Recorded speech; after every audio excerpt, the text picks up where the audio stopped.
Hello and welcome to Friday Double Bill. This is Mayank, I'm Fahad Samar, and we'd like to thank all those of you who wrote in with your very kind words of encouragement and support. Coming up on the show tonight are reviews of the top releases both from Hollywood and Bollywood this weekend. There's Singham Returns, which is the sequel of Ajay Devgn starrer Singham, followed by The Giver, which stars Jeff Bridges and Meryl Streep. On Thriller Talk, we have the much-awaited Happy New Year. First up on the show, our review of Singham Returns.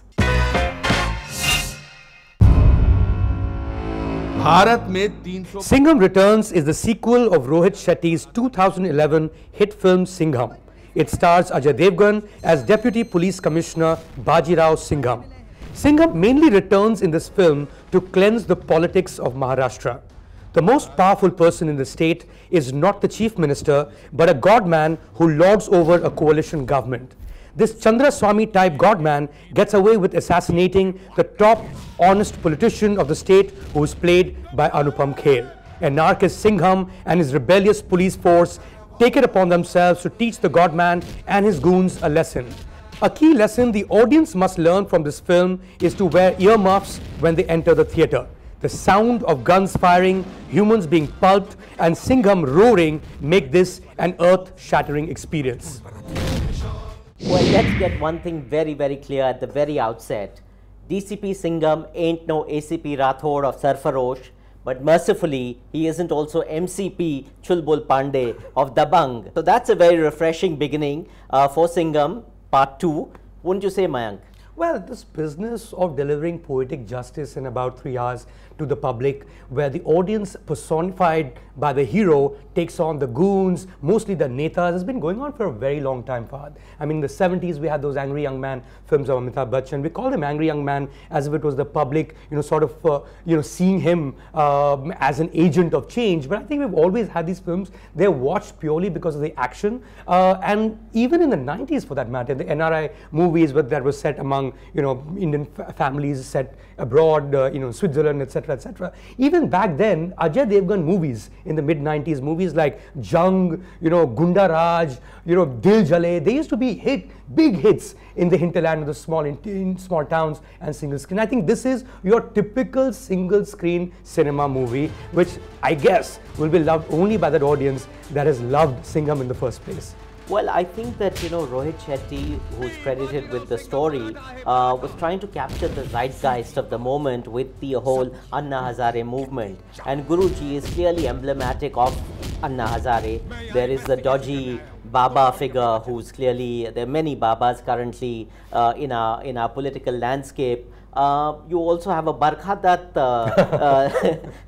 character who's doing very much emblematic of the media, and so you have all these archetypes. And I think what has happened is that he was hoping to really capture that essence of what the youth of the nation were feeling, the candlelight vigils, the wanting to, stamping out of corruption. And unfortunately, that movement died down very quickly, and what you're left with is now a very, very irate police force who just remove their vardi and march through the streets in their vests, and that's that movie. Well, it's far too many 100 feet over the top for my sake.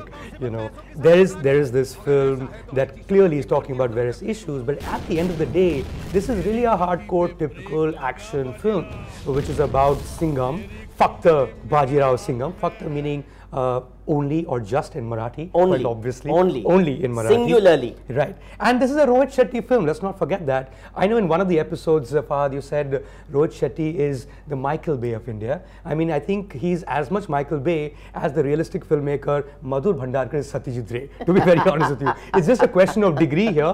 And really, I mean, this is really what I thought I would expect from a film of his. Well, what I said is when Rohit Shetty grows up, he wants to be Michael Bay. And I think when you have the sons of two fight directors, Ajay Devgn and Rohit Shetty, both proteges of famous fight directors of Bollywood, and this is what you get, and people probably pay exactly for that reason. Well, what you also get from a film like this is a series of oh my god moments, and that brings us to the next section. One of the things I really enjoyed about this film was the fact that when Ajay Devgn is venting all his spleen by beating up a bunch of slum dwellers who've taken a bribe from corrupt politicians, a mother of one of these boys actually gives him as good as she gets. And she really gives him a lecture on how it is easy for cops and other such people to vent their anger. But what about these poor people? And she says, if you have the guts, why don't you go and beat that corrupt politician? That would be worthy of your vardi. And I think the fact that you have a junior artist who's actually done these lines, I presume she's a junior artist, and there was so much conviction, and for that moment it was really an edifying moment, and I think that resonates strongly with the audience. And if there were more moments like this would actually be a really, really good film. Yeah, well, I agree with you. I think that particular scene where the mother really says that, hey, you know what, I've taken 5,000 rupees, or at least my son has taken 5,000 rupees, but we don't care, because even if governments change, their lives don't change. So they may as well take money and vote, and at least that takes care of the 5 days of meal on the table. And that's sort of also justified. But this film by itself is so bombastic, and it takes, you take one good scene out there, and then you have 20 stereotypes thereafter. I mean, my favorite stereotyping is, of course, of the media, and this happens repeatedly in films. I'm sorry, I belong to that fraternity, and I hate the way journalists are treated in films, in life also in general. We're not paid too well. So there's this Meera Johari who's supposed to be a Barkha Dutt sort of character, and the way that she's shown to be this ambitious reporter who's going one place to another, filing stories, or at least talking to the camera with her stories. I mean, here is someone who comes across as a soap queen, and and that's really disservice to a bunch of full-on colored bindis and straight from lurid, Ekta Kapoor lurid, exactly, yeah. And I think having said everything, journalists do tend to do a great job. They do tend to be mirrors to society. They're not the netas who used to be caricatured back in the 90s or in the 80s. They're not the money lenders or thakurs who used to be caricatured back in the 50s and 60s. They can't be the new villains. But that's the scene with this film. And that's not the only reason I did not like it, by the way. Netas, abhinetas, all of the above. Let's get back to you with our verdict. Well, these are films that are designed to be hits, and more often than not, as it turns out, they really hit you hard in the head when you watch those movies. So far as I'm concerned, this is a sequel, of course, which means Singham was a huge commercial success. Sequels tend to do even better than the first part. Even Houseful 2 did better than Houseful. I think that has to do with the fact that a lot of people who haven't seen the first part, they tend to go into the theater trying to figure out what the fuss is about. Well, the fuss is about Singham 2, and the fuss is that Ata Mazi Satakli. It's a faker from my side. Mayank, when we saw this film in a preview with a whole bunch of critics, I said to everyone there, I said, let's see how far we can go with one of us not using this word, Ata Mazi Satakli. And you, my man, used it. Could not resist it. Because you couldn't resist. To be the headline, yeah. I've decided you've got to go watch this movie. So as far as I'm concerned, it's going to be a dekho. So watch it at your leisure. There's no need to rush hurtling into the theater this weekend. It'll probably be sold out anyway. But the fact is that in that 2-hour, 20-minute film, there's actually about 1.5 hours that gets you. And then the rest, including Kareena Kapoor, is completely redundant. I think that's where we stand as far as that is concerned. Let's quickly move on, shall we? We're on to the Hollywood review of this week. That's The Giver. From great suffering, great pain, came a solution. Communities, where disorder became Based on Louis Lowry's young adult novel of the same name, The Giver centers on Jonas, a young man who lives in a seemingly ideal, if colorless world of conformity and contentment. Yet, as he begins to spend time with the Giver, who is the sole keeper of all the community's memories, Jonas quickly begins to discover the dark and deadly truths of his community's secret past. With this newfound power of knowledge, Jonas knows that he must escape this seemingly utopian world to protect himself and those he loves most.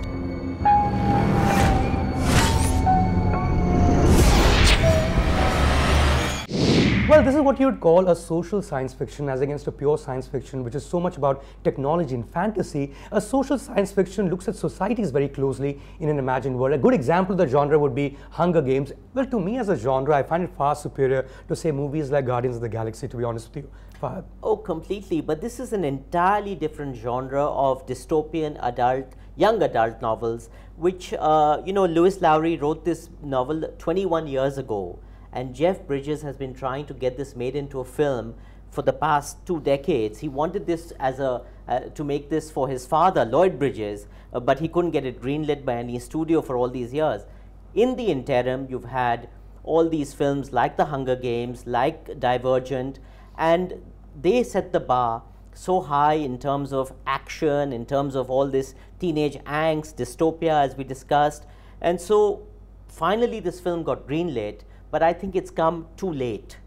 And Lewis Lowry herself borrowed from people like Aldous Huxley and Ray Bradbury and all these other authors. So I think this film really falls between two stools for that reason, because it's neither here nor there. I think it's just was a trailblazer at one point, at another time it was a pastiche, and perhaps that is the real problem with the film that I have. Right. Well, of course, given that we're still on the ideas part and the entire 1984 business of George Orwell, and here we have, instead of the big brother, we have big sister, that's Meryl Streep. That's the first scene that I saw, and it's like, whoa, this is a nice looking dystopia they've built. And as an idea also, or as a concept, if you look at it, but here we are looking at, in order to erase war, you also need to erase love and passions of all kinds. And I think that's very well explored. But of course, in terms of the plotting, in terms of the storyline, and in terms of the novelty now, as you rightly put it, clearly it's not as enticing as it should have been. Exactly, and I think this is the problem. In the original novel, the character was 12 years old. Jonas is a 12-year-old boy. Here, they need to cater to that young adult genre that they've got Taylor Swift, for God's sake, in a blink and miss cameo, because she's a product placement just to cater to that demographic. And that's the problem with this film, really. You've got Meryl Streep in a long grey wig, being a hologram half the time. You've got Jeff Bridges playing Jeff Bridges. I mean, for me, he will always be the dude from The Big Lebowski. I mean, he's one of my favorite actors. But he's been playing this kurta pajama clad Buddha of knowledge and wisdom for the longest time. And for a man who spent 2 decades trying to get this film made, I think he should have just sat at home and probably had a little bit of meditation with the cosmic oneness. Is that what you meant by this? Well, clearly we're already on to the OMG moments, so stick around.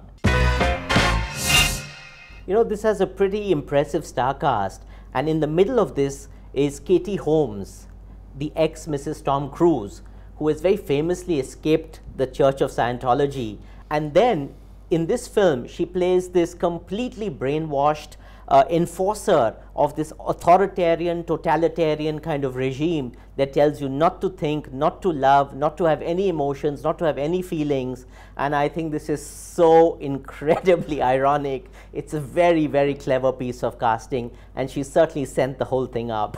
Well, forget casting. I think even if you get on to the basic tenet or the fundamental principle of this film, there's the receiver, there's the giver. The receiver, as it turns out, loses it when they finally see, looking back into what the world used to be. Of course, we are into the world in the future. When they look back to how humans used to be and that they used to kill each other, he loses his mind. Now, here I'm thinking, this is a world where they've never seen violence, but they have cops. Those cops also beat up people. They even have jails. So what is this fuss about? That's one. The second is this baby. There's a little baby in the film, who runs away with the giver. If I'm not giving away too much of the film, and as it turns out, the baby goes through as an infant, like about what? Maybe a year-old infant, goes through ocean, goes through snow-capped mountains, and is the guy who passes out. I'm like, dude, like, what are they on? Well, this is about a world where nobody smokes, nobody drinks, and nobody's allowed to womanize. These must be very, very dangerous people. As an idea, I thought the film was quite enticing, but of course, eventually what they do with the storyline really boggles my mind. I may not read the book it's based on, but at least the first half of the film was quite interesting. The only way to catch one half of a movie is to watch it on TV, so I'll go with TV par dekho. You know, there's about 10 million copies of this book that have been sold ever since it was published in 1991. So clearly there must be tons of takers for The Giver. Unfortunately for the film version, I am not one of them. I found that it just fell between two stools, as I said earlier. And even though Philip Noyce, who's one of my favorite directors, very, very talented action director, doesn't really get a chance to strut his stuff, and he's let down by a really, really plodding third-class screenplay. So I'm afraid, as far as I'm concerned, it's a Peko. Well, we're on to Trailer Talk. This is where we closely study the big promos that release every week. The big promo this week has got to be the Shah Rukh Khan starrer, Happy New Year.